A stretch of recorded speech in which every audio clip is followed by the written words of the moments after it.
इस कार्यक्रम के पुण्यार्चक हैं श्रीमती रजनी जैन, धर्मपत्नी स्वर्गीय श्री लक्ष्मी चंद जैन, पुत्र एवं पुत्रवधू श्री तरुण जैन सोनू बड़ौत वाले, श्रीमती नेहा जैन, श्री अतुल जैन, श्रीमती रुचि जैन, श्री अंकित जैन सीए, श्रीमती ईशा जैन, पौत्र दिव्यांश जैन, एकांश जैन, अर्धम जैन, नम्र जैन बड़ौत वाले, शाहदरा दिल्ली। फर्म पार्श्व एंटरप्राइजेस, अजमेरी गेट दिल्ली। श्री तरुण जैन सोनू बड़ौत वाले।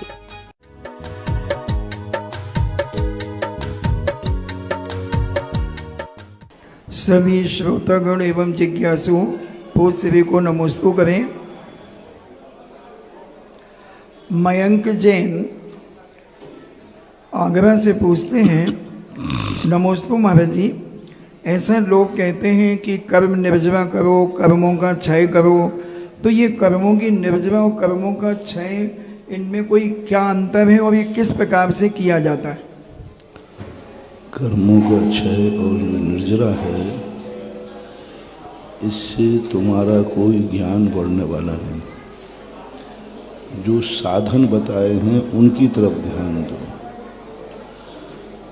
गुप्ति समिति अनुप्रेक्षा परिसय जय चारित्रहि। व्रत धारण करो, समितियां धारण करो, गुप्तियां धारण करो, धर्म के निमित्त से परिसय सहन करो, चारित्र अंगीकार करो, तो अपने आप निर्जरा होती है। कोई निर्जरा ऐसा नल की टोंटी नहीं है कि खोल दो तो निर्जरा चालू हो जाए। ये तप आदि जो किए जाते हैं उन्हीं से तो निर्जरा होती है। तपसा निर्जराश्य, ये जो तप और व्रत हैं ये सब निर्जरा के ही कारण हैं।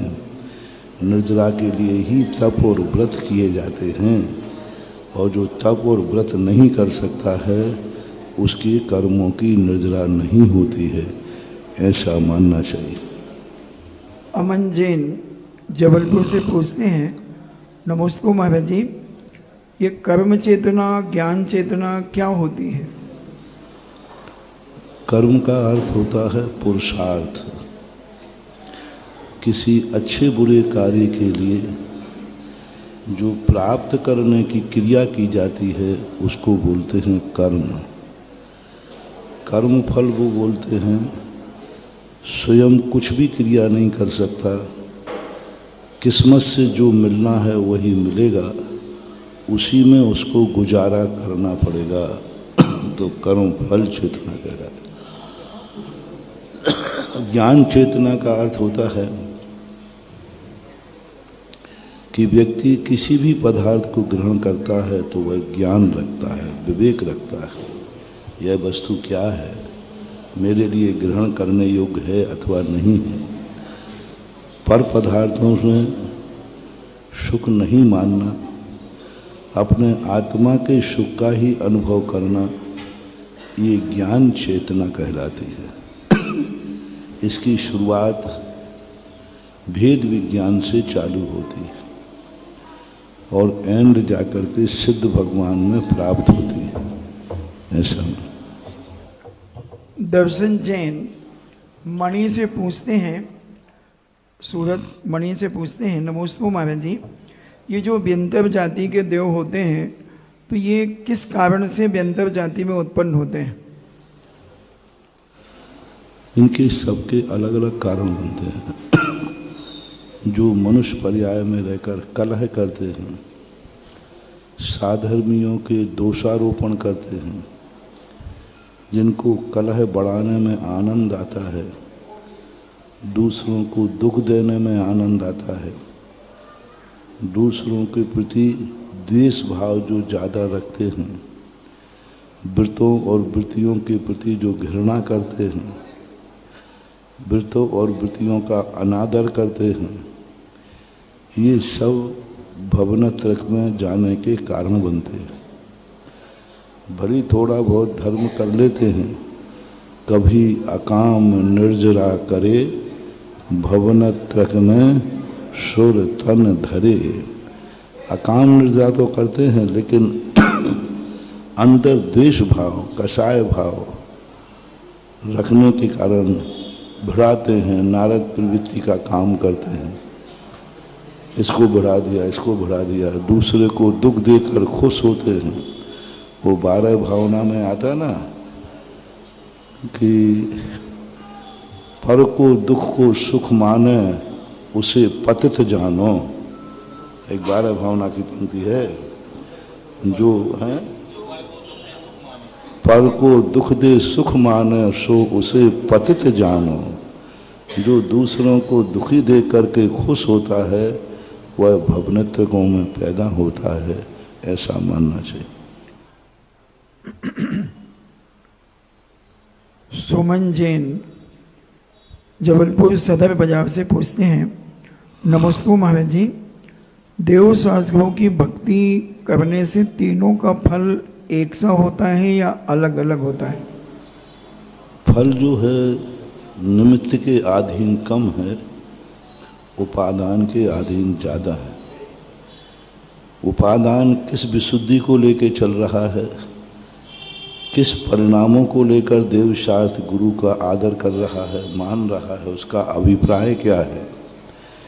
यदि उसका सच्चा अभिप्राय है, गुणानुराग है, अंदर से श्रद्धा की सच्ची भक्ति है, तो गुरु से भी बेड़ा पार है, भगवान से भी बेड़ा पार है, और ये दोनों नहीं मिले तो नमोकार मंत्र से बेड़ा पार है। अंजन चोर ने अपनी जिंदगी में कभी देव दर्शन नहीं किया, अंजन चोर ने अपनी जिंदगी में कभी देव दर्शन नहीं किया, अभिषेक पूजन नहीं किया, लेकिन नमोकार मंत्र का निमित्त पाया और गुरु को पाया, और गुरु के प्रति ऐसा समर्पण कि गुरु गुड़ रह गए और चेला शक्कर हो गया। गुरु तो गुरु रह गए और चेला का क्या हो गया, मोक्ष हो गया। कुछ नहीं किया उसने, मात सिद्धांत सारी चीजें अपनी समर्पण के ऊपर है। हमारा कितना निश्चल भाव है।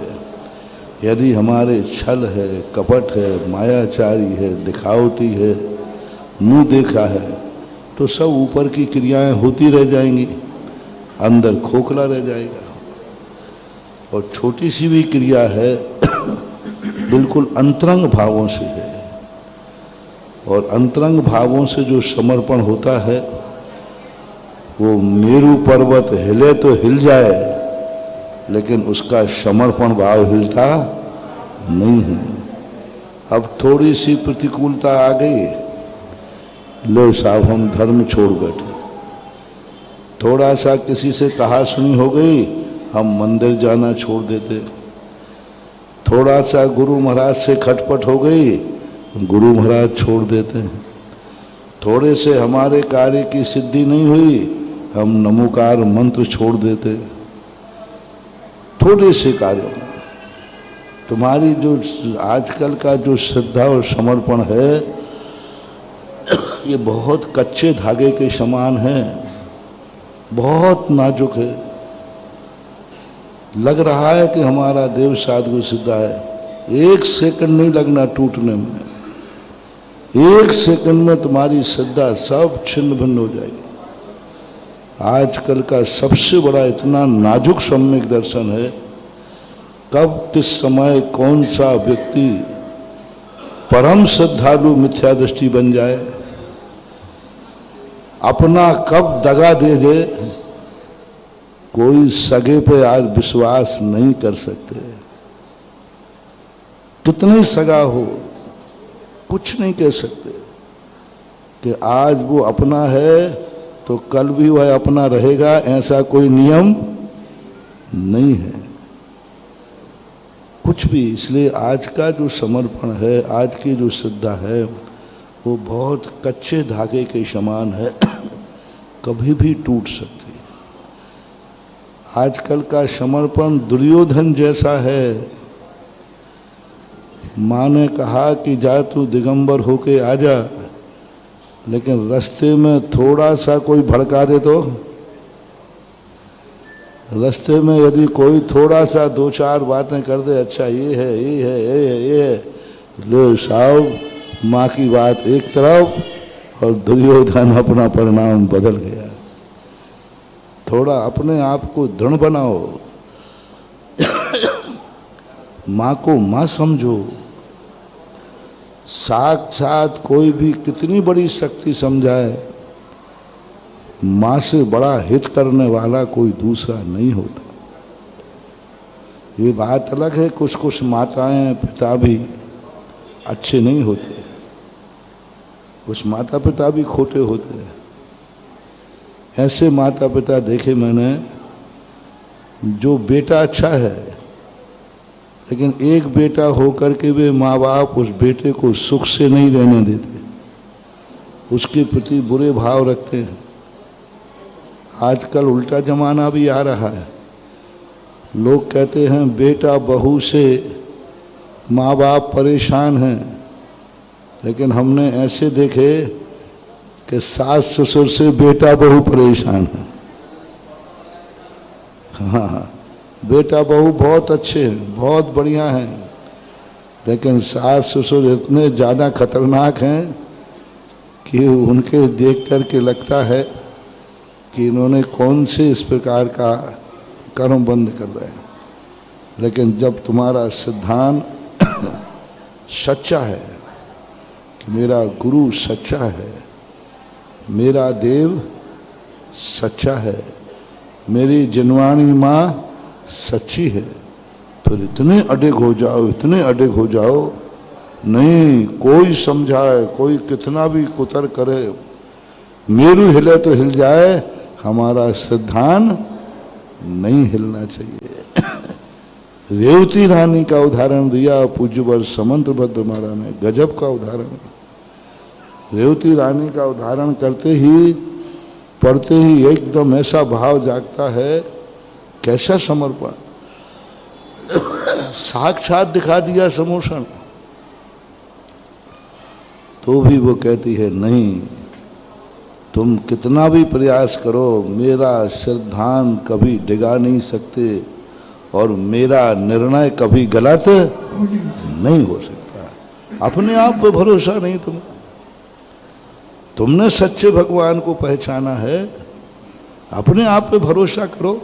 अरे दुनिया के कोई कितने ही तर्क दे, कितनी विपदा आ जाए, कितने ही संकट आ जाए, लेकिन नहीं, मेरा सच्चा देवता है, तुम कुछ भी करो, मैं इस देवता को छोड़ने वाला नहीं हूँ। ऐसी अधिक श्रद्धा करो।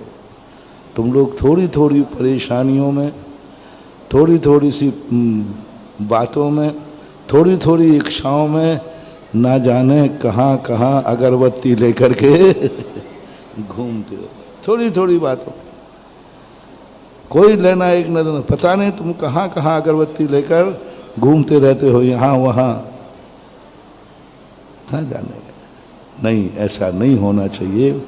महानुभाव जैन कुल में जन्मा है, इस भव में जिनैन देव को अडिग रहना। कितनी तर्क देवे, साक्षात विज्ञान कहे मैं सिद्धालय होके आ रहा हूँ। कहाँ होके आ रहे हैं? मैं सिद्धालय होके आया हूँ, वहाँ कुछ भी चीज नहीं है। तो अपन को यही कहना है, तुम अंधों को वो नहीं दिखेगी, हमें ही दिखेगी वो तो। हाँ, आज का भौतिक युग है, तर्क वितर्क कुतर्कों में अपने सिद्धांत एक बार निर लिया। हम एक बार वो मुक्तक सुनाया था, चुन लिया है पथ जो मैंने, मैं उसी पथ पर चलूंगा। दे दिया सर्वस्व जिसको, अब न मैं उसको छलूंगा। दे दिया सर्वस्व जिसको, अब न उसको मैं छलूंगा। समर्पित हो गया, खत्म, बस अब कुछ नहीं। जिंदगी का अब दूसरा कोई पड़ाव नहीं है। जिएंगे तो इसी दरवाजे, मरेंगे तो इसी दरवाजे, हंसेंगे तो इसी दरवाजे, रोएंगे तो इसी दरवाजे। ये सिद्धांत जैसे ही मजबूत हुआ, बस भंडारे खुल जाते हैं, सिद्धियां चालू हो जाती हैं। बस यही तो अंजन चोर ने कहा था, बस यही समर्पण तो किया, हमें ये मूर्तियां हमें सिद्ध हो जाएंगी, हमारा सिद्धांत मजबूत हो, ऐसा सिद्धांत हो अन्यथा शरणम नास्ति त्वमेव शरणम मम, मेरा ना दूसरा शरण था, ना है और ना अब आगे रहेगा। मैंने सारी दुनिया देख ली है, मन्ये वरम हरिहरादय एव दृष्टा, दृष्टेषु येषु हृदयं किं वीक्षितेन भवता भुवियेन नान्या कश्चन मनो मन भवांतरेपि। कितनी बड़ी बात कही पूज्यवर ने, भवांतरेपि, हे भगवान इस भाव में नहीं, अगले भाव का भी मैंने रजिस्ट्रेशन कर दिया कि अगले भाव में ही तू ही मेरा देवता होगा, अगले भाव में तो इस भाव में तो है ही, ऐसा पक्का सिद्धांत करो। अनंत जैन इंद्रपुरी कॉलोनी टीकमगढ़ से पूछते हैं, नमोस्तु गुरुदेव, भगवान की प्रतिमा को जब हम अभ्यंत अवस्था में पूजते हैं, लेकिन जब पूजन करते हैं तो सिद्ध भगवान का बीजाक्षर बोलकर अर्घ्य चढ़ाते हैं, तो अभ्यंत भगवान का बीजाक्षर तो जो अलग है और सिद्ध भगवान का बीजाक्षर अलग है, तो फिर पूजन में सिद्ध भगवान का अर्घ्य क्यों चढ़ाते हैं? और साक्षात तो अभ्यंत भगवान मानते हैं हम उन्हें, और जब पूजन करते हैं तो सिद्ध भगवान का अर्घ्य चढ़ाते हैं। ऐसा तो नहीं है, अरहंत भगवान के सामने सिद्ध भगवान का अर्घ्य चढ़ सकता है। अरहंत भगवान के सामने गुरु का भी अर्घ्य चढ़ता ही है। देव साथ गुरु का अर्घ्य जब आप चढ़ाते हो तो सामने कौन होता है? हमेशा भगवान महाराज थोड़ी होते हैं।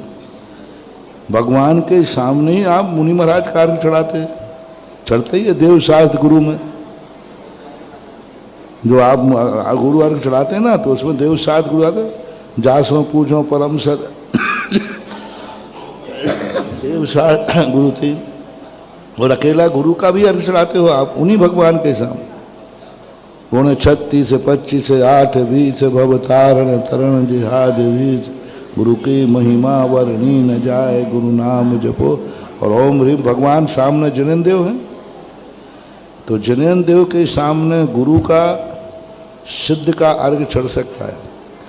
प्रसंग आने पर गुरु के सामने भी, सामने गुरु महाराज हैं और अरहंत भगवान की पूजा हो सकती है, सिद्ध भगवान की पूजा हो सकती है। कोई नहीं है वहाँ, भगवान नहीं है, मंदिर नहीं है, मुनिराज मिले हैं, तो मुनिराज के सामने बैठ करके हम अरहंत भगवान की पूजा करेंगे, बड़े ठाठ से करेंगे, सिद्धों की पूजा करेंगे। तो ये पांचों परमेष्ठियों में एक दूसरे के सामने एक दूसरे की पूजा और अर्घ चढ़ाने में कोई दोष नहीं है, चढ़ाए ही जाते हैं, अनादिकाल से चलते आए हैं। मुकेश जैन बड़ा मलेवा से पूछते हैं, नमोस्तु महाराज जी, हम पारसनाथ भगवान के आगे चिंतामणि लगाते हैं और छैडाला में भी चिंतामणि रत्न की जिक्र आता है, तो ये जैन आगम के अनुसार चिंतामणि क्या है? ये चिंतामणि और पारस पत्थर ये सब उपमाएं हैं, ये उपमाएं कहलाते हैं। ये कहीं आज तक कहीं देखने में नहीं आई। चिंतामणि नाम का रत्न कहीं आज तक उपलब्ध नहीं हुआ। पारस पत्थर आज तक बहुत सारे पत्थरों के नाम सुने शास्त्रों में, हीरा, माणिक, पन्ना, मोती, लेकिन पारस पत्थर नाम का भी कोई पत्थर होता है ऐसा पृथ्वी कायों में नाम नहीं आया। 36 भेद कहे गए पृथ्वी कायों।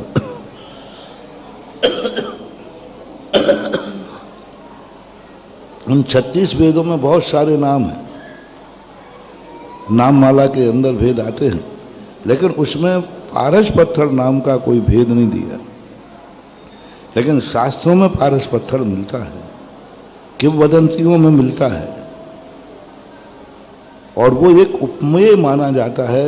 जैसे किसी ने कहा, अरे भाई ये माटी छू ले तो सोना हो जाता है। आज तक बताओ उस व्यक्ति का नाम तो बताओ जिसने माटी छुआ हो सोना हो गया हो। ये कहावत कहलाती है, यानी ये जहां हाथ डाले वही लाभ ही लाभ है, इसका नाम है, वो मुहावरा कहलाता है।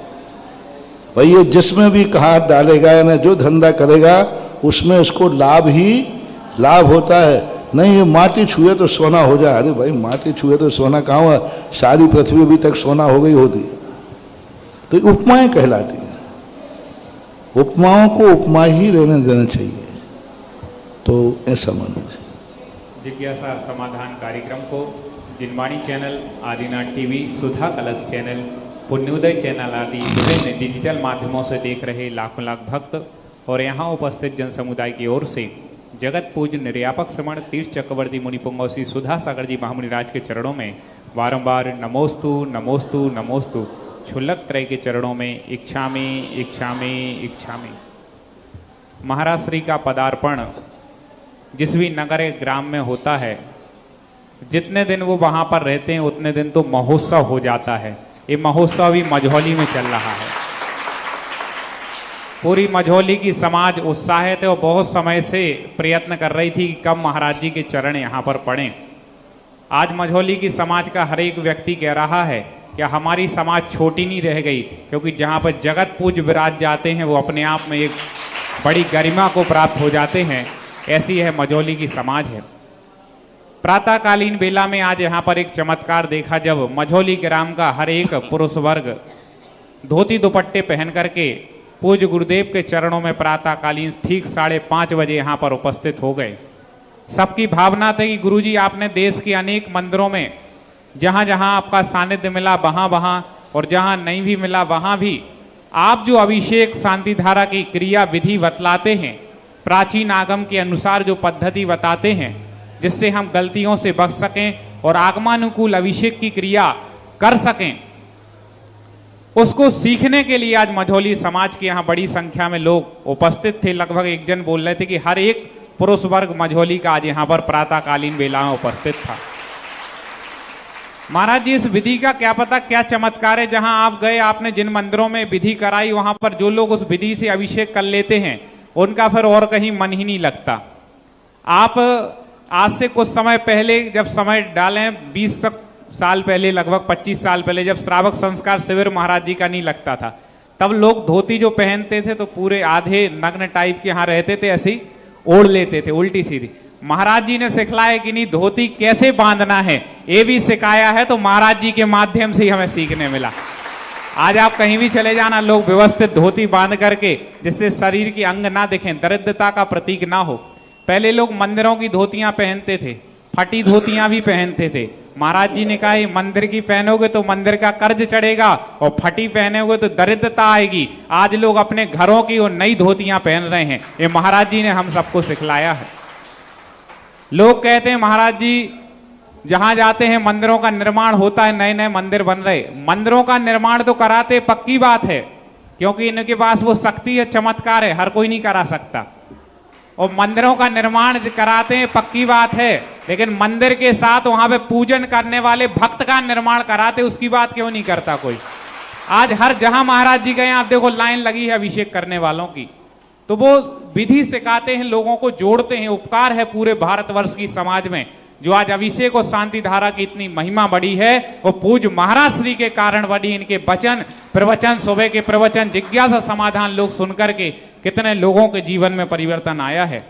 उसी आज जिज्ञासा समाधान के क्रम में प्रथम जिज्ञासा रख रहे हैं महाराज श्री के सबसे युवा भक्त, जो कि बहुत समय से भक्त हैं, शीलचंद जी जैन अनोरा दाऊ। ये सबसे युवा भक्तों में इनका नाम आता है। और इसके बाद जिज्ञासा के लिए तैयार रहे श्री विवेक जी जैन मझौली।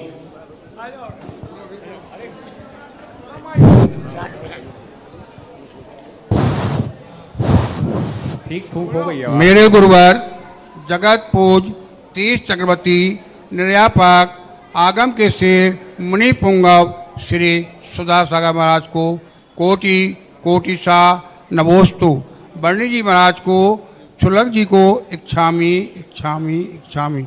गुरुवर हमारी जिज्ञासा है कि पारसनाथ भगवान के 10 भव से उपसर्ग होते रहे, और जब उनका मोक्ष हो गया तब भी उन्हीं के मंदिरों पर उपसर्ग हो रहे हैं। जैसे चौलेश्वर पार्श्वनाथ, अंशी पार्श्वनाथ, मक्सी पार्श्वनाथ, ऋषभदेव पार्श्वनाथ, इन पर उपसर्ग और वो और ऊंचाई पर उठते गए। सबसे ज़्यादा दर्शन करने को लोग पार्श्वनाथ को जाते। इसी प्रकार गुरुवर मुनियों पर भी उपसर्ग हुए। सुकौशल मुनि, यशोधर मुनि आदि मुनि पर उन्हीं के चित्र क्यों बनाए जाते हैं।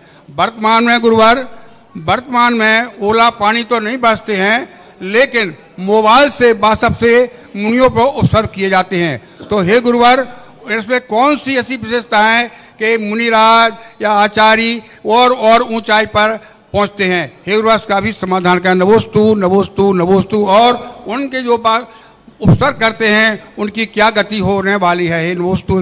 पहली बात है, निर्मूल वस्तु पर लड़ाई होती है कि अनमोल वस्तु पे? अनमोल।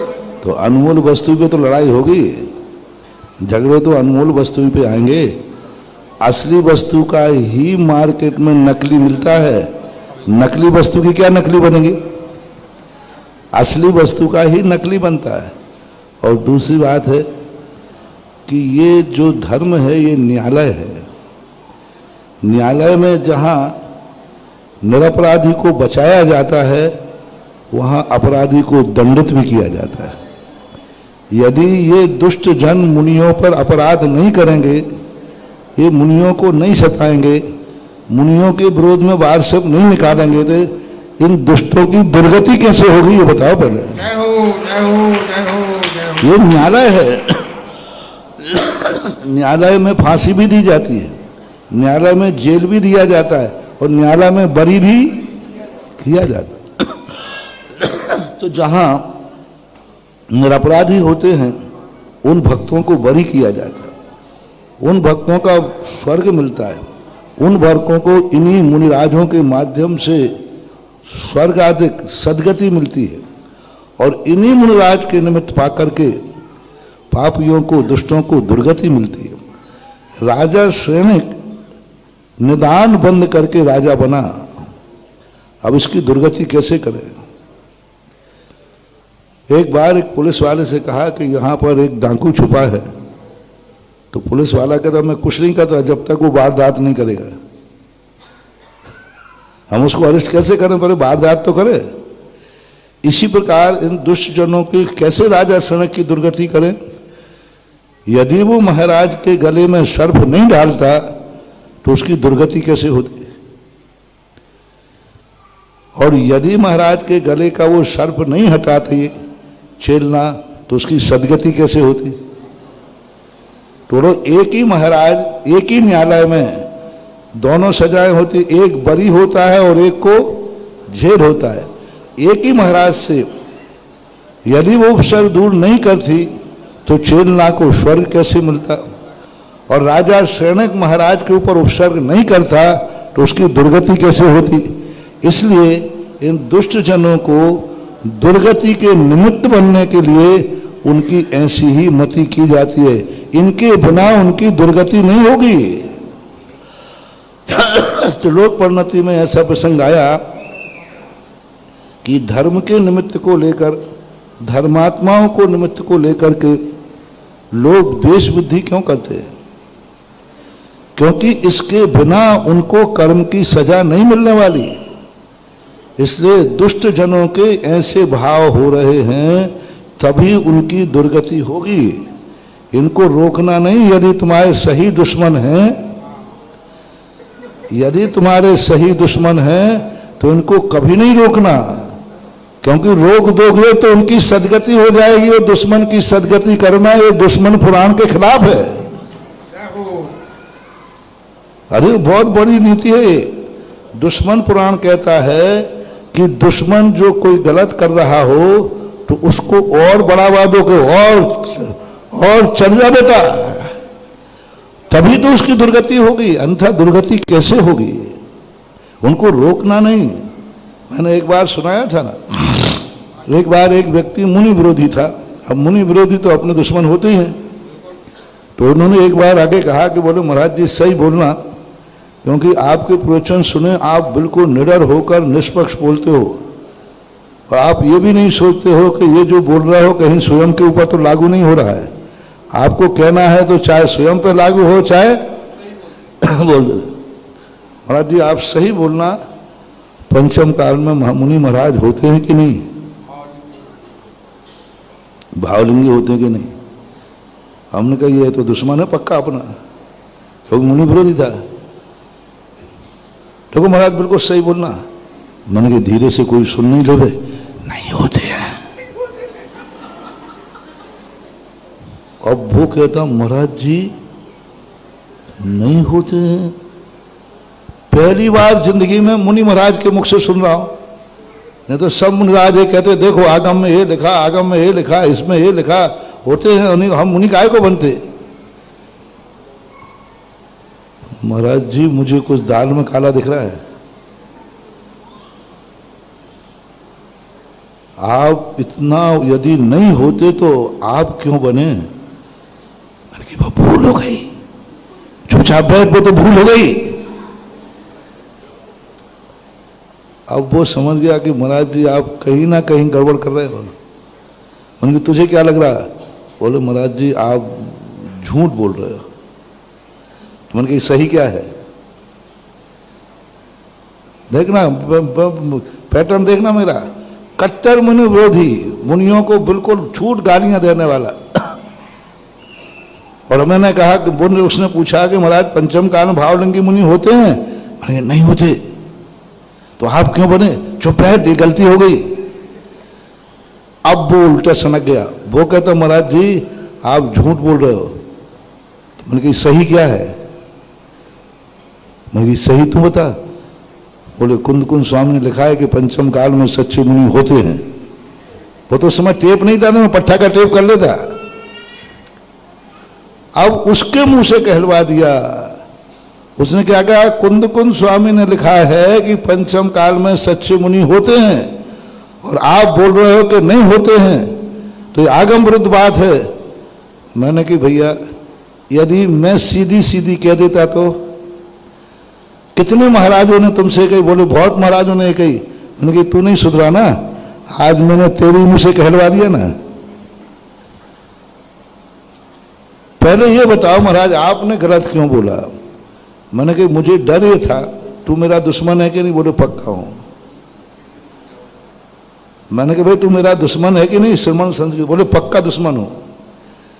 तो मैंने कहा दुश्मन पुराण मैंने पढ़ा है, यदि मैं तुझे समझाता और तू समझ जाता तो मुनियों को मानने लग जाता।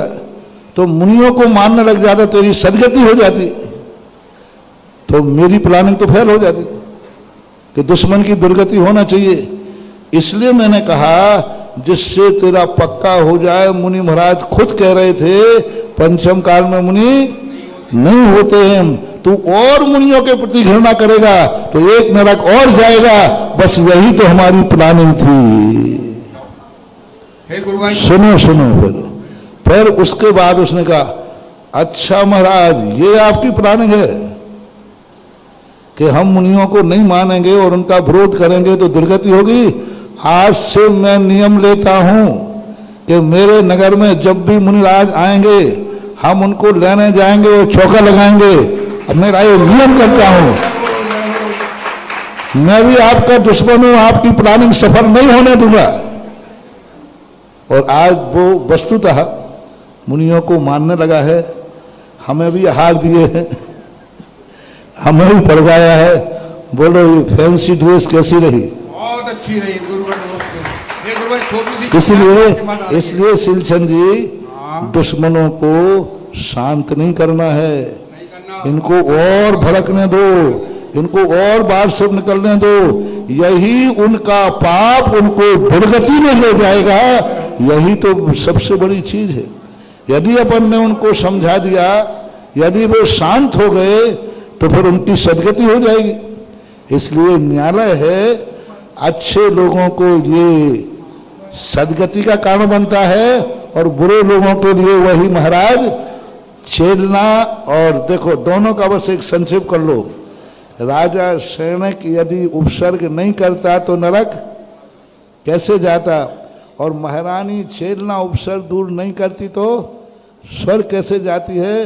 अब तुम्हें जहां जाना हो तुम उपसर्ग बचाते रहना और उनको छुट्टी दे दो, वे उपसर्ग करते रहें, क्योंकि उनसे दुर्गति भरती रहेगी, तुम जैसों से स्वर्ग भरते रहेंगे। बात खत्म। बात गुरुवर छोटी सी जिज्ञासा जो आपके पास आ रही थी और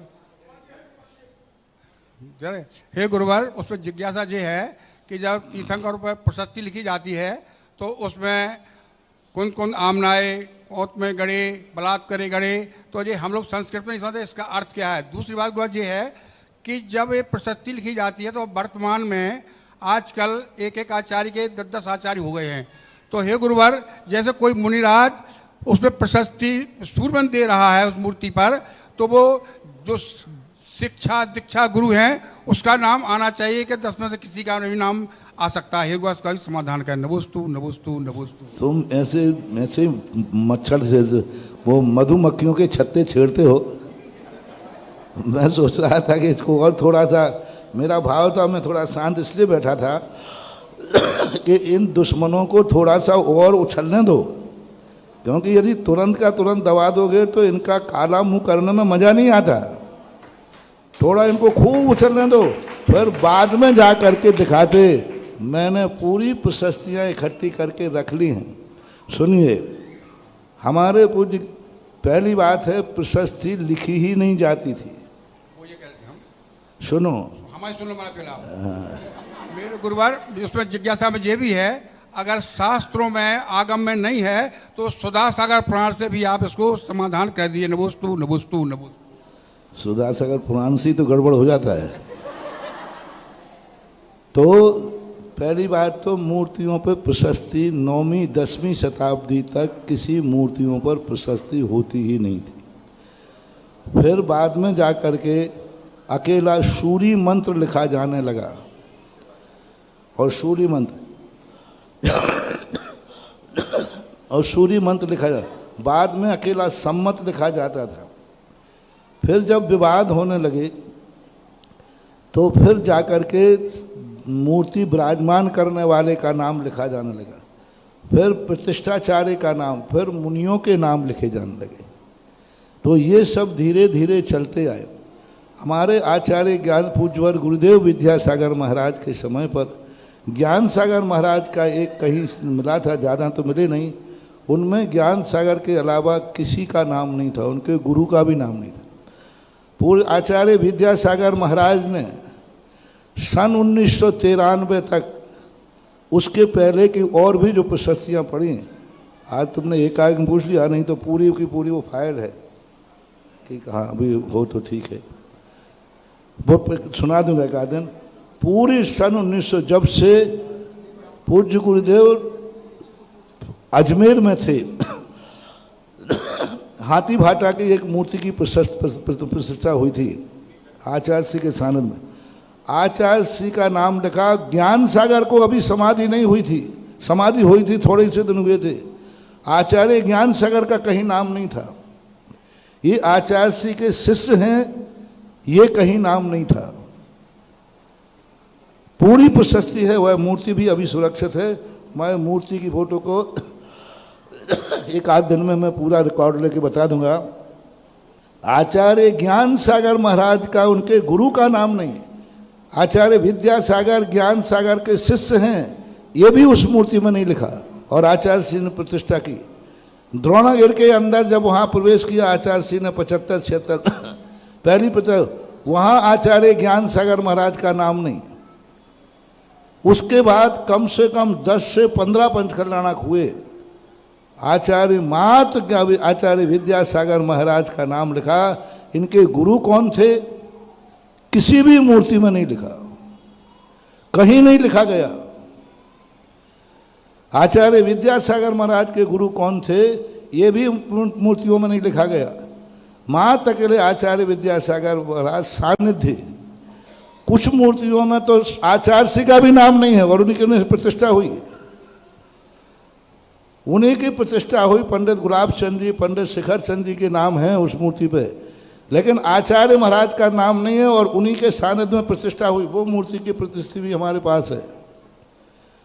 यानी मूर्तियों पर लिखा ही नहीं जाता था, और जिसका सानिध्य होता था, चेला का सानिध्य तो चेला का, गुरु का सानिध्य तो गुरु का, बस चेले का नाम अकलम। अब बताओ, आचार्य ज्ञान सागर महाराज का नाम नहीं है, मूर्तियों के ऊपर नहीं है, 92 या कुरान के अंदर किसी चर्चा के बसौर आचार्य से पूछा कि आचार्य से, तो उन्होंने कहा कि क्या करना है, ये तो मात इसलिए लिख देते हैं जिससे ये पता चले कि ये दिगंबर मुनि ने इसकी प्रतिष्ठा की है। आचार्य ने कहा था इन प्रशस्तियों में नाम लिखने का कोई महत्व नहीं है, मात इसलिए कल के दिन ये नहीं हो कि इस पे पता नहीं किसने सूर्य मंत्र दिया है, तो दिगंबर मुनि का नाम आ जाना चाहिए कि इसकी प्रतिष्ठा दिगंबर जैन मुनि ने की है। बस इतना संकेत है और कोई शब्द मन के आपके गुरु का नाम नहीं है इसमें, तो उन्होंने कहा कि जरूरत ही नहीं है, किस लिए लिखना, ना संकेत देना। और ऐसी 50 मूर्तियां बता दूंगा मैं जिसमें आचार्य श्री के गुरु का नाम नहीं है, और ज्ञान सागर महाराज ने भी अपने गुरु का नाम नहीं लिखाया। ऐसी को मूर्तियां वीर सागर महाराज की प्रतिष्ठा कराए हुए, उन्होंने अपने शांति सागर महाराज का नाम नहीं लिखाया। शिव सागर महाराज के द्वारा प्रतिष्ठित मूर्तियां हैं, पपोरा जी में देख लीजिए, पपोरा जी के अंदर बाहुबली भगवान की प्रतिष्ठा शिव सागर महाराज से हुई, उनमें आचार्य शिव सागर महाराज का नाम लिखा है, उनके गुरु वीर सागर और शांति सागर महाराज का नाम लिखा, सगे आचार्य दीक्षा हुई उन्हीं से। पपोरा की मूर्ति पढ़ लीजिए, उसमें कोई नाम नहीं लिखा। तो ये सब चीजें, इनको तो मात विवाद करना है, और विवाद इसलिए करना है कि इनकी दुर्गति होना है। यदि ये दंडफन नहीं करेंगे तो फिर उनको दुर्गति कैसे होगी। शीलचंद जी, तुम गड़बड़ कर दो प्रश्न पूछ करके। मैं सोच रहा था कि इन पापियों के थोड़ा पाप भरने दो, घड़े भरने दो, इनका घड़ा ये खुद ही फोड़ेंगे, और तुमने वो जल्दी कर दिया, अब मामला बिगड़ जाएगा। अभी और थोड़ा सा बाहर से और 2-4 और निकलते ना, और फिर उसके बाद अपन अंत में कहते ये लो, उसके बाद फिर ये अपना काला मुंह छुपाते फिरते और भागते फिरते, कहीं भी नहीं लिखा उल्लेख। उसके बाद में अब लिखने लगे, अपन सबने कहा श्रावकों ने, ठीक है परंपरा लिख दो, तो परंपरा लिख दो। ये काम दाता जाने, श्रावक जाने, उसकी जो मर्जी पड़े सो लिखे, नहीं पड़े तो नहीं लिखे। मान लो उसकी मर्जी पड़े कि हमें नहीं लिखना महाराज का नाम, तो नहीं लिखेगा, हम कुछ भी उसको बाध्य नहीं कर सकते। प्रशस्ति किसकी लिखना किसकी नहीं लिखना, इसके लिए कोई किसी पर क्लेम नहीं कर सकता। दाता का स्वतंत्र अधिकार है, वो मिटा सकता है, लिख सकता है, और नहीं लिखना है तो नहीं लिख सकता, उसको दाता के ऊपर है ये सब। अब छेड़ दिया है तो अब मैं प्रमाण की पूरी तैयारी के साथ, मैं फोटो कॉपी के साथ पढ़ के बता दूंगा सब, कब कब कौन कौन से सन में क्या हुआ है। आगे जिज्ञासा रखेंगे। अभी विवेक जी जैन मझौली की जिज्ञासा होगी, और इसके बाद तैयार रहेंगे श्रीमती श्वेता जी मोदी जबलपुर। महाराज श्री मझौली, आपका आगमन हुआ है और पूरी मझौली की समाज चाह रही कि आपने अनेकों मंदिरों का जीर्णोद्धार कराया, हमारे यहाँ भी कुछ चमत्कार हो, ऐसी भावना मझौली समाज की है। और अब मझौली से जिज्ञासा रख रहे हैं भैया। मेरे आराध्य गुरुवर कवि हृदय मुनि पुंगव 108 सुधा सागर जी महामुनिराज के चरणों में हमारे एवं हमारी समाज की तरफ से नमोस्तु नमोस्तु नमोस्तु। चल्लक महाराज जी के चरणों में इक्षामी इक्षामी इक्षामी। गुरुवर, आप जैसे बड़े गुरुओं को लाना हम लोगों के लिए बहुत बड़ी बात थी गुरुदेव। बहुत प्रयास करने के बाद जब आपने कहा आखिरी समय में कि लगे रहो मन्ना भाई, तब हम लोग आखिरी समय तक गुरुवर आपके चरणों में निवेदन करते रहे कि गुरुवर आप हमारे नगर में आएं और हमारे पारसनाथ भगवान को कैसे हम उच्चासन दे सकें, इस आशय से गुरुदेव। और आज आपने अचानक वेदी में केवल हम लोग दिखाने के लिए लाए थे और 1 घंटे के अंदर सब कुछ चमत्कार हो गया गुरुदेव।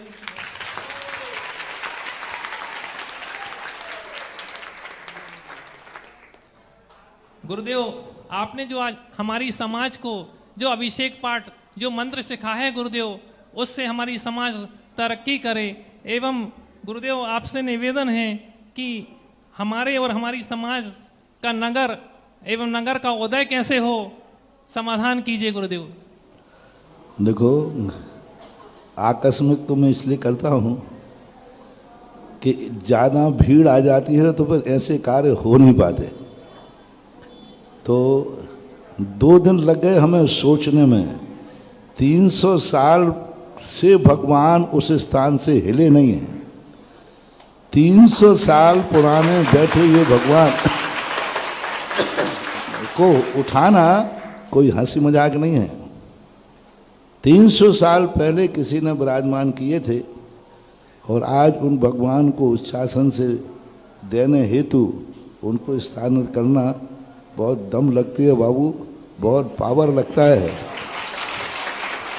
तुम लोगों को सहज लगता है, हमें कितना भारी लगता है, लेकिन फिर भी अपना परिणाम अच्छा होता है तो भगवान जी हमारा साथ दे देते हैं। यदि हम पहले से कह देते तो बोलो यहाँ धोती दुपट्टा पहनने वाले कितने लोग हो जाते। अरे कहो वो सिहोरा से और आ जाते। और घर वाला छोटा सा था, 5-6 लोगों के सामने हो गया। बहुत अच्छा, उनका आले के अंदर विराजमान थे। आज उनको उच्चासन के लेकर के 1 आध दिन में ही उनको उच्चासन प्राप्त हो जाएगा। हमारी समाज आपके चरणों में तन मन धन से समर्पित है गुरुदेव, और आप जो भी आदेश देंगे हम सभी उसको स्वीकार करेंगे गुरुदेव। और ये ऐसे डॉक्टर हैं, कहीं आप डॉक्टर के पास ओपीडी में जाते हो तो वो दवाई लिखते हैं, ऑपरेशन होना हो तो 1 महीने के बाद की डेट देते। ये तो ऐसे डॉक्टर हैं कि जरूरत पड़ती है तुरंत भी ऑपरेशन कर देते हैं। आज यहाँ का ऑपरेशन हो गया है और अब आप देखिएगा कितने, जैसे ही भगवान को उच्चासन मिलेगा। यहाँ तो देखो महाराज जी का आप जितना लाभ ले लो, मझौली की समाज 1-1 मिनट यहाँ पर कीमती है।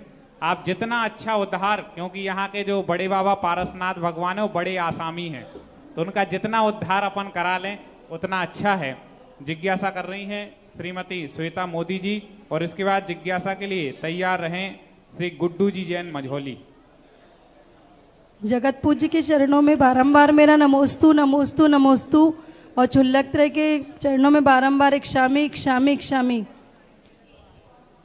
गुरुवर, मेरी जिज्ञासा यह है कि इज्जत, दौलत, सेहत और मेहनत में, इज्जत, दौलत, सेहत और मेहनत में एक गृहस्थ को सर्वप्रथम क्या चुनना चाहिए और किस दिशा में कदम बढ़ाना चाहिए? सबसे पहले उसको मेहनत चुनना चाहिए। सबसे पहले उसको परिश्रम चुनना चाहिए। साधु को भी कहा गया कि साधु को सबसे पहले साधना चुनना चाहिए। यश, इज्जत, शौहरत, ये सब चीज़ें तो मिलती हैं, ये पाने के लिए कुछ पुरुषार्थ नहीं करना पड़ता। ये तो मिलती हैं, लेकिन साधना मिलती नहीं है, साधना करना पड़ती है, परिश्रम करना पड़ता है, मेहनत करना पड़ती है। और शौहरत, इज्जत और यश ये प्राप्त किए नहीं जाते, ये अपने आप प्राप्त होते हैं। हमारे शास्त्रों में हम लोगों को एक ही कहा, साधना करो, साधना। साधना के प्रति रुचि हो, हमारी इज्जत कैसे होगी, हमारी शान कैसे बढ़ेगी, हमारी दुनिया में जय जयकार कैसे होगी, इन सब चीज़ों पर विचार मत करो, साधना करो। और यही बात श्री कृष्ण ने अर्जुन को युद्ध के समय कही वैष्णव दर्शन में कि तुम क्या चाहते हो, यश, तुम क्या चाहते हो, विजय, ये सब चीज़ों पर विचार मत करो अर्जुन, कर्म करो, कर्म। और कर्म का अर्थ है मेहनत। तो उन्होंने कहा जीत की इच्छा मत करो, हार की इच्छा मत करो, यश की इच्छा मत करो, मात्र यदि प्रयास करना है तो कर्म करो बस। और कर्म करने का नाम ही है मेहनत करना। महाराज जी, जबलपुर महासमिति की सभी बहनों की तरफ से आपको बारंबार नमोस्तु नमोस्तु नमोस्तु। हाँ, गुड्डू भैया की जिज्ञासा होगी, गुड्डू जी जैन, और इसके बाद नीरज जैन तैयार, राहुल जैन तैयार रहें। चलो पूज्य गुरुदेव के श्री चरणों में बारंबार नमोस्तु करते हैं। छुल्लक महाराज जी के श्री चरणों में इच्छाएं करते हैं। गुरुदेव क्या कहें कि जब हमको अगर किसी प्रधानमंत्री से मिलने के लिए जाना पड़ता है, उनके सामने जब चले जाते हैं तो अपने मुखार में से कुछ शब्द नहीं निकलते और ऐसा लगता ही कोई ऐसा सहारा मिल जाए कि हमारी प्रधानमंत्री जी से बात करा दें। अब जो छोटे मोटे सांसद रहते हैं हम उनसे बोलते हैं कि सांसद महोदय जी प्रधानमंत्री से बात करना है, थोड़ी बात करा दो। सांसद भी कहते कि भैया अपनी हिम्मत तो नहीं कि हम आपकी प्रधानमंत्री जी से बात करा दें। गुरुदेव कहने का तात्पर्य ये है कि जब हम पार्श्वनाथ भगवान का प्रक्षाल करते तो हमको अंदर से डर लगता था कि कहीं मूर्ति हिल ना जाए, कहीं हमसे ऐसा तो नहीं कि कुछ हिल जाए तो हमारे ऊपर कोई दोषारोपण आ जाए। लेकिन पूज्य गुरुदेव हमारा कहने का मतलब ये था कि जब उस प्रधानमंत्री से मिलने के लिए एक छोटा सा सांसद घबराता है कि भैया मैं प्रधानमंत्री से नहीं मिलवा सकता, आप तो कोई बड़े कैबिनेट मंत्री जाओ भैया आपसे कर सकते हैं। तो गुरुदेव ऐसे ही आज पूज्य पार्श्वनाथ भगवान जी को अगर हमको वहां से अलग करना ना, तो छोटे मोटे मुनि महाराजों की बस की नहीं थी। कोई ऐसे रिद्धि सारे महामुराज जी जो आपका यहाँ पर आगमन हुआ और आपके श्री हाथों से ऐसे पार्श्वनाथ भगवान जी वहां से हट गए। जब हम पार्श्वनाथ भगवान जी को आपने बोला कि भैया पार्श्वनाथ भगवान को अपनी जगह से हिलाओ, तो महाराज जी हम तो 2 मिनट के लिए हिल गए थे कि कैसे इनके हिला दें, कछु हो ना जाए। लेकिन आपने कहा नहीं हिलाओ, तो महाराज जी हमको इतनी ताकत आ गई कि हमने की नहीं अब तो भगवान पार्श्वनाथ भगवान हिलेंगे, जो कि पूज्य गुरुदेव सुधासागर महाराज जी का सानिध्य इस प्रांगण में हुआ है। और बिना डर भाव के गुरुदेव अपने पार्श्वनाथ भगवान को हमने अपने स्थान से हिलाकर उनको दूसरी जगह पर विराजमान कर दिया। गुरुदेव ये सत्य है। और ऐसा ही रिद्धि सिद्धि मुनि महाराज जी ऐसे पार्श्वनाथ भगवान को जगह से हटा सकते हैं। हम पूरे मझौली वासी आपको पुनः सब दोनों हाथ जोड़कर नमोस्तु करते हैं। नमोस्तु गुरुदेव कि जो महान कार्य इस मझौली नगर में किया है। जैसा कि आप आज कह रहे थे कि 300 वर्ष पुराना मंदिर, अभी हमने कभी समाज के एक बुजुर्ग आदमी से पूछा कि भैया आपके सामने कभी यह मूर्ति हिली है, तो बोले भैया 85 साल हो गए हैं, अभी तक ये मूर्ति हमारे सामने तो ना हिली है ना हमने इसको हिलते हुए देखा है।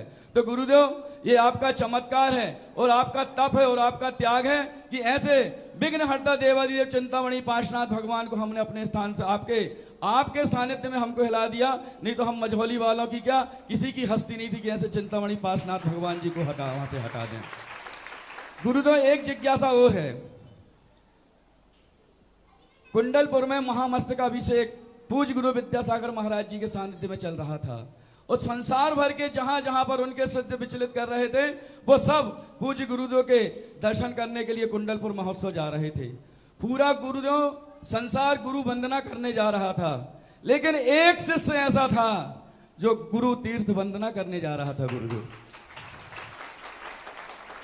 बहुत लोगों ने हमसे इस बार की भैया गुरु तीर्थ वंदना क्या होती है, तो हमने की जे तो मात जो तीर्थ वंदना करने जा रहे हैं वे ही बता सकते हैं। तीर्थ वंदना के बारे में तो हम गुरुदेव जानते कि तीर्थ वंदना क्या होती है, लेकिन हम आपके पुण्यशाली इस मुखार बिंद से सुनना चाहते कि आप कुंडलपुर गए थे तो ऐसे कौन से गुरुदेव विद्यासागर महाराज की आपने तीर्थ वंदना की थी। नमोस्तु गुरुदेव, नमोस्तु गुरुदेव, नमोस्तु गुरुदेव। तीर्थ का अर्थ होता है घाट, जहां से पार उतरा जाता है। नदी तो पूरी बहती रहती है, लेकिन नदी पार तो घाट के यहाँ से किया जाता है ना। तो जिस निमित्त से नदी उतरी जाती है उसको बोलते तीर्थ। तो हम इस संसार सागर का जो पार कर रहे हैं वो पूज्य गुरुदेव के आलम्बन से कर रहे हैं, इसलिए वो तीर्थ हो गए। उनका आलम्बन मिला, उनके आलम्बन से हम इतना बड़ा संसार सागर को पार करने के लिए चल पड़े हैं। तो वो हमारे घाट थे, वो हमारे तीर्थ थे और हम उनकी वंदना कर रहे थे। इसी का नाम है गुरु तीर्थ वंदना। हमेशा शिष्य को गुरु को तीर्थ ही मानना चाहिए। पुजवर कुंदकुंद स्वामी ने अष्टपाहुड़ के अंदर मुनि मुद्रा को तीर्थ कहा है। ये तीर्थ हैं। तो जब आप लोग वंदना करते मुनि को तो तीर्थ मान के ही करना चाहिए। शिष्य गुरु को जब भी वंदना करेगा तीर्थ मान के करेगा, क्योंकि उन्हीं के आलम्बन से तो वो आगे पार होगा। और आपकी पूजा में भी करते हैं, चलते फिरते तीर्थ हैं। और ये बात कुंदकुंद स्वामी महाराज ने कही 2000 वर्ष पहले, तो ऐसा मानना चाहिए। जिज्ञासा करें सुधीर जी जैन भोपाल, और इसके बाद तैयार रहें इलाजी जैन पार्षद। अच्छा, राहुल जैन की बची है क्या? हाँ, पूछ लो इसके बाद सुधीर जी। हाँ राहुल पूछ। परम पूज्य गुरुदेव आज जगत जिनवाणी उपकारी चैनल ने 15 मिनट लाइव का भी समय बढ़ाया है। जिनवाणी चैनल का बहुत बहुत धन्यवाद करते हैं। परम पूज्य जगत उपकारी गुरुदेव के चरणों में मेरा, मेरी समाज का और मेरे परिवार का बारंबार नमोस्तु नमोस्तु नमोस्तु। छोल्लक जी के चरणों में त्रैवार इच्छामी इच्छामी इच्छामी। हे गुरुदेव, आप भाव सुधार देते हो, आप भाव सुधार देते हो, और जो ताव में रहते हैं उनका व्यवहार सुधार देते हो। बिगड़ी वास्तु हो या बिगड़ा समाज, बिगड़ी तकदीर हो या बिगड़ा रिवाज, आप जहां जाते हो सब सुधार देते हो। तो हे गुरुदेव, पूज्य गुरुदेव ने आपका नाम सुधा सागर जी रखा, लेकिन आप जहां जाते हो ऐसे ऐसे काम करते हो कि लोग कहने लगते हैं कि आप सुधा सागर जी तो हैं। यदि आपको सुधार सागर जी भी कहा जाए तो अतिशयोक्ति नहीं होगी, क्योंकि जहां भी आप जाते हो सब कुछ सुधार के आते हो। आज गजब का अतिशय हुआ। पहले तो सुबह 5:30 बजे से आपने जो 3 घंटे तक हम लोगों को सुधारा, और उसके बाद अचानक से दोपहर में 1 घंटे वेदी में जो सुधार कार्य होना था वो कर दिया। अचानक से ये अतिशय हो गया। हे गुरुदेव, उस अतिशय में हम दोनों टाइम सहभागी रहे, तो ऐसा कौन सा पुण्य का उदय था गुरुदेव जो हम उसमें शामिल हो सके? और दूसरा गुरुदेव, जो हाथ से हमने आज प्रतिमा जी उठाई, हे गुरुदेव, जो हाथ से हमने आज प्रतिमा जी उठाई, वो हाथ हमने अपने पूरे परिवार को, अपने प्रियजनों को लगा दिए, अपने माताओं को, बहनों को लगा दिए। तो हे गुरुदेव, क्या उनको भी उस पुण्य का लाभ होगा कि उनको भगवान का जो हाथ स्पर्श हुआ है वो स्पर्श करने का सौभाग्य मिला? नमोस्तु गुरुदेव। जिज्ञासा। अरे बेटा, मेरा नाम कितने बदलोगे? मेरी जगह उपाधियां लगाते लगाते लोग थक गए, कितने लगाओगे? पता नहीं कितने कितनी उपाधियां हमें लगाते हैं। हम कभी माइंड नहीं करते। हमें इतनी उपाधियां मिलती हैं, अच्छी भी मिलती, बुरी भी मिलती हैं, और हम दिमाग नहीं देते कि तुम लोग लगाते ही रहते हो। लेकिन जब कोई व्यक्ति, अभी देखो एक दिन क्या हुआ, वो मैं दुश्मनों को शीलचंद जी, वो दुश्मन तुम जैसे व्यक्ति हमारे लिए कोई काम के नहीं हो। भक्त तो कभी काम आए नहीं, दुश्मन इतना काम करते हैं। अभी देखो एक दिन किसी ने कहा कि कहीं किसी पत्रकार वार्ता में कहा जैन दर्शन में शेर मेर नहीं होते, ऐसा किसी ने सुनाया मुझे। अब बताओ, मैं उस बात को कभी माइंड ही नहीं कर रहा था। मैं सोच रहा था कि श्रावक लोग हैं, कहते रहते हैं पता नहीं कितनी उपाधियां। उन्होंने छेड़ क्या दिया, उसी के ऊपर जिन शासन में शेर और जिन शासन का शेर, इस पर डॉक्टर सुरेंद्र भारती ने 8 दिन में किताब लिख के छपा दी।